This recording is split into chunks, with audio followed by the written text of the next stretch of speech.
Bonjour à toutes et tous et bienvenue dans la syndicale. Bonjour à toutes et tous. Aujourd'hui, partie 2 sur le travail. Mhm. On vous invite à, avant de la regarder, de regarder la partie 1 sur le travail, parce que du coup, elle est pensée comme une suite, Oui. du coup, à cette première partie. Aujourd'hui, on va aborder la question de la souffrance au travail, de comment on pense le travail de manière générale, et ce qui peut être pensé autrement. On va parler de quelques autrices, auteurs, sur cette question-là. Avant tout, pour commencer, régulièrement dans les médias, on entend parler du travail, au sens où il est central dans notre vie. Parce qu'on passe la majorité de notre temps au travail.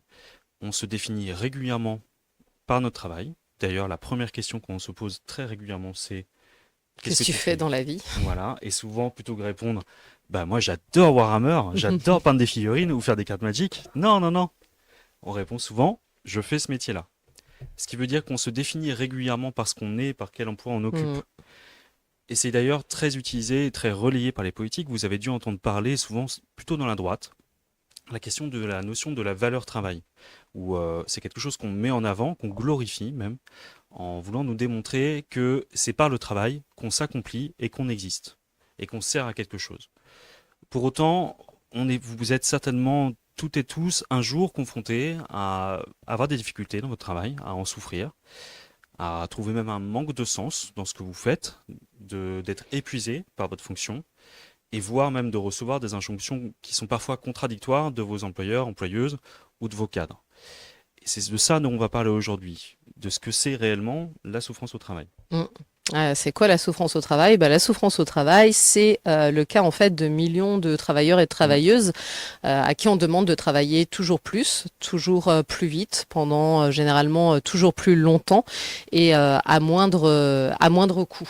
L'exemple le plus criant en fait que le travail aujourd'hui, il épuise, il divise, il abîme et qu'il y a une perte de sens général, c'est ce que on va appeler les bullshit jobs. Alors le terme a été pensé par un auteur qui s'appelle Graeber et qui en fait dénonce ces emplois qui sont inutiles, qui ne servent pas la collectivité, qui sont juste des emplois marchands qu'il faut à tout prix occuper, mais qu'on ne ressent pas comme utiles. Par exemple, on va aller remplir des tableaux Excel qui vont disparaître dans les jours suivants, qui sont amenés à être effacés, ou alors que personne ne lira.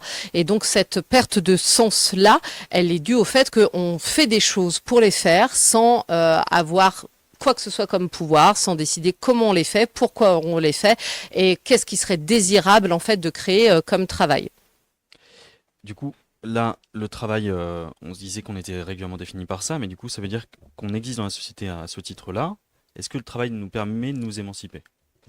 Alors le travail, non. Il ne nous permet plus malheureusement de nous Pas en l'état, en tout émanciper. cas. C'était une grande idée qui a été dévoyée parce que aujourd'hui le travail il l'enferme en fait et Marx parle même de d'aliénation dans le sens où le travail qu'on fait il ne nous ressemble pas, on n'y met rien et pire on non seulement on n'y met rien véritablement de soi mais on a pourtant l'impression de devoir d'être validé dans la Mm. société par ce que par en fait notre rapport au travail à être un bon ou une bonne travailleur ou travailleuse.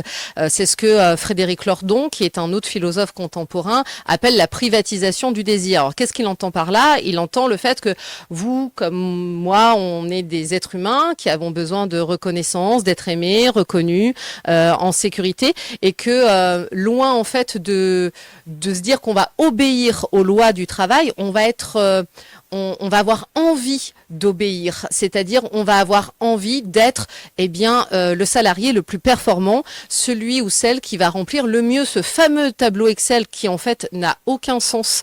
Et du coup on voit bien qu'on est sur une posture tout à fait individuelle, on fait plus collectif puisque on est dans un rapport en fait entre soi et le travail, on est toujours en Mm. compétition pour être le meilleur, pour être justement pour avoir cette validation de la société. Tu le disais très bien dans l'introduction, tu disais aujourd'hui on se définit majoritairement par ça.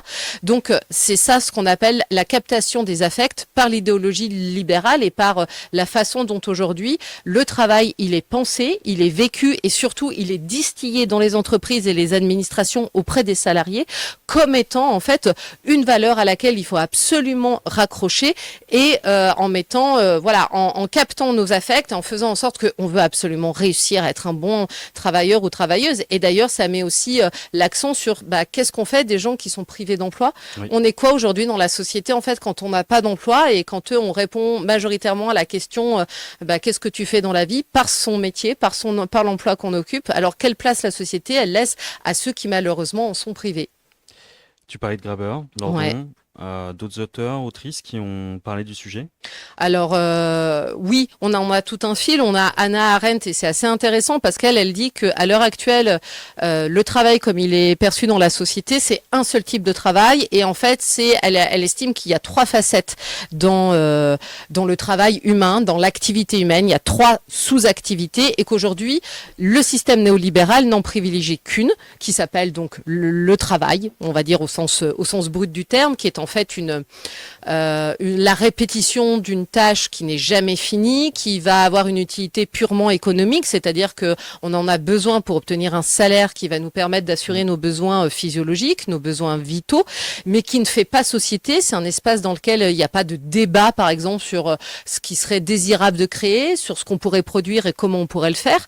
Et c'est celui-ci qui est valorisé, parce que les 2 autres types d'activités qui sont, elle appelle ça, la deuxième activité, elle appelle ça l'œuvre, c'est-à-dire ce qui va contribuer à construire un monde artificiel, mais dans le sens d'une stabilité humaine, c'est-à-dire on va créer des produits comme de la culture, comme de l'artisanat d'art qui vont rester dans le temps et qui vont faire société. On voit bien là que dans l'idéologie actuelle, dans le néolibéralisme eh bien en fait, les gens qui occupent ces emplois-là sont complètement on va dire, soumise à des logiques capitalistes.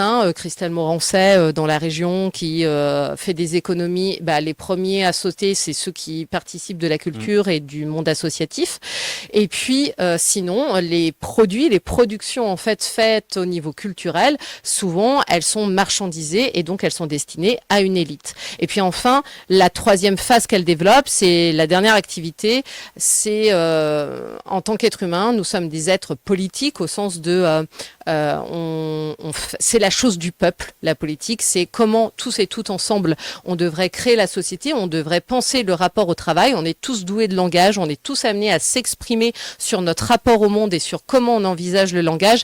Or on voit bien là aussi que le néolibéralisme, c'est quand même là où il attaque le plus, c'est-à-dire il n'y a pas de débat politique sur ce que c'est, et pire, on voit bien qu'on essaie de vous faire croire qu'en fait, c'est pas possible de penser autrement. On entend c'est comme ça, il faut bien gagner sa croûte, comme si on était résignés nous-mêmes à finalement cette absurdité, cette perte de sens et cette perte de pouvoir sur nos outils de production. C'est ce qu'on appelle globalement, ce que tu disais, Marx tout à l'heure, l'aliénation. Exactement. Ça revient à ça. En dehors d'Hannah Arendt, d'autres exemples? Il y a des penseurs qui sont allés encore plus loin. Par exemple, Gors, il explique dès les années 80 qu'on n'a pas besoin en fait de travailler plus. Surtout à l'heure actuelle, on pourrait même dire 40 ans plus tard, avec la numérisation et avec la mécanisation de certains gestes. Mais on a besoin davantage de temps libéré justement pour faire société, pour se former à l'esprit critique, pour faire d'autres choses. Et puis on a Castoriadis qui lui va même plus loin en disant mais toute société est une construction collective, une construction humaine, et on voit bien là que cette construction, la société actuelle place le travail d'un point de vue qui est celui des puissants, celui qui est des dirigeants, et qu'il est tout à fait possible de repenser une autre façon d'envisager la démocratie économique, et donc de repenser en fait le travail dans sa structure, dans son organisation. Donc le problème, c'est pas nous, ça sert à rien de partir en stage de yoga en entreprise ou de faire du coaching personnel quand vous allez pas bien. Le problème, il vient pas de vous, il vient pas de nous. Le problème, il vient de l'organisation du travail comme il est fait aujourd'hui. C'est pas une anomalie, c'est le système et le système n'est pas normal. Et d'ailleurs, je rebondis, petit conseil lecture. Nicolas Framont vient de sortir un bouquin il n'y a pas très longtemps. Vous ne détestez pas le lundi, mais si vous détestez la domination au travail. C'est exactement ça. Ça résume globalement un peu ce propos-là et le propos de ces différents autrices, auteurs sur cette question-là. Maintenant, sur la question de la collectivisation du travail. Qu'est-ce que ça veut dire? Qu'est-ce que ça veut dire et qu'est-ce que ça pourrait être concrètement? Quel exemple on a déjà en société de la collectivisation du travail? Parce que ça existe. Oui, Ça existe. Alors c'est rare, c'est fragile, mais ça existe. Collectiviser le travail, ça veut dire que le travail redevient le lieu de démocratie, c'est-à-dire où tout le monde a le droit à la parole. On retombe sur Hannah Arendt et la partie 3 de l'activité humaine, c'est-à-dire en fait on refait du politique dans le travail. Et le politique, c'est pas au sens de nos dirigeants, c'est le sens de on décide ensemble. Les coopératives, par exemple, qui sont des très bons exemples parce qu'il n'y a pas de patron, parce qu'on va mutualiser les risques, les savoir-faire, parfois même les salaires. On va décider ensemble de ce qui est désirable à produire, de comment on fait pour le produire.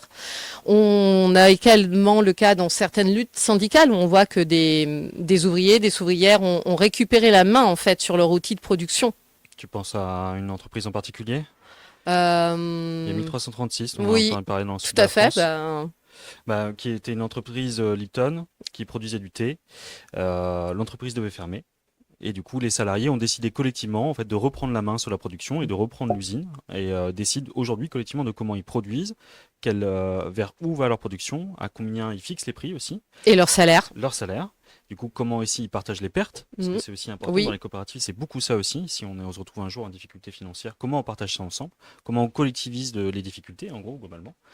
Et surtout, un autre point qui est rarement abordé sur la question du travail, c'est réfléchir à la production en fonction de la question écologique, c'est-à-dire quel matériel on utilise, quelle énergie on utilise pour Mhm. pouvoir produire. Donc ça, c'est un exemple de collectivisation, par exemple. Oui, Mais tout à fait. il y a pas que cela, il y en a plein d'autres, Non, il hein. y en a plein d'autres, mais c'est important de se dire que même si ce sont des exemples rares et fragiles, eh bien, il est possible, il est tout à fait envisageable. C'est des exemples qui montrent que ça existe. On peut repenser le travail et on peut redonner une place qui n'est pas centrale, où toute la société ne marche pas autour du travail et de la consommation, qui sont quand même très souvent liés, mais où on sort du sésame, justement, du CDI et de cette injonction absolument à travailler, à se définir dans le travail. Pour revenir à la question de la souffrance au Mhm. travail, et un peu pour conclure, en attendant de révolutionner ensemble le travail et de Oui. sortir complètement du marché du travail et de ne plus vendre juste son temps, Mhm. mais de réfléchir à qu'est-ce qu'on en ferait collectivement. Et si vous souffrez au travail, surtout, ne restez pas seul. C'est le principal conseil qu'on pourrait Oui, donner. je pense qu'évidemment, il existe des syndicats ou pas dans votre Ouais. administration, dans votre entreprise. S'il y en a, vous pouvez vous diriger vers eux parce que généralement, c'est des gens qui sont formés pour normalement défendre vos droits, vous dire que le problème, c'est pas vous. Et ça, je pense que c'est important de le rappeler. Ouais. Il n'y a pas de culpabilité. Non, c'est pas que vous êtes un mauvais salarié, vous n'êtes pas un mauvais employé. C'est que le système est fait pour vous pressuriser, pour faire en sorte que vous vous sentiez redevable et soumis justement à cette injonction-là. Donc ça, c'est la première chose. Essayez de voir s'il y a un syndicat, des gens qui pensent comme vous et avec lesquels vous pouvez vous organiser collectivement. Et sinon, c'est d'aller vers des structures, en fait, d'investir justement, des structures associatives, des structures, comme on vient de parler, de coopération, où on peut retrouver de la voix, donc retrouver du pouvoir, retrouver la possibilité d'exprimer comment on sent son rapport au monde et donc de reprendre un peu la main sur certaines choses de notre vie. Et c'est un premier pas parce que tous ces milieux collectifs-là permettent petit à petit de faire société. Et ce qu'on dit rarement aussi, souvent quand vous souffrez au travail, vous avez l'impression d'être très isolé et surtout qu'il n'y a que vous qui souffrez et qui ressentez cette souffrance-là. Elle est partagée par plein de gens qui travaillent autour de vous. Plein de gens que vous ne connaissez pas forcément, d'où l'intérêt de se rapprocher des syndicats, parce que le Oui. but c'est de s'intersoutenir, hein, mais surtout de régler à long terme le problème, parce que le but c'est pas juste de faire le bureau des pleurs, hein, Non, le but c'est de trouver des solutions ensemble et créer un rapport de force pour que du coup l'employeur soit obligé de régler ces problèmes-là. tout à C'est fait. surtout ça le principe du syndicalisme. Voilà pour cette partie 2. Oui. Merci à toi. Bah ouais, merci Mathilde. Merci à vous d'avoir suivi la vidéo. On vous invite à aimer la vidéo, à la partager, à commenter. Ça nous aide à être diffusé un peu plus largement. Et puis à nous, puis à répondre au mieux à ce que vous attendez d'une Ouais. vidéo syndicale. Prochaine, a priori, on va faire des petites capsules sur des Ouais. questions Très légales. précise. Qu'est-ce que c'est les congés, qu'est-ce que c'est le travail de nuit, comment ça fonctionne, etc. Plus des conseils législatifs techniques. Oui. Voilà. Avec quelques petits conseils syndicaux dedans, Mm. il sera en plus. Hein. Voilà. Et quelques revendications, imaginons. En tout cas, d'ici là, à bientôt et à bientôt sur la prochaine vidéo. Du coup, salut à toutes et tous. À bientôt. Au revoir.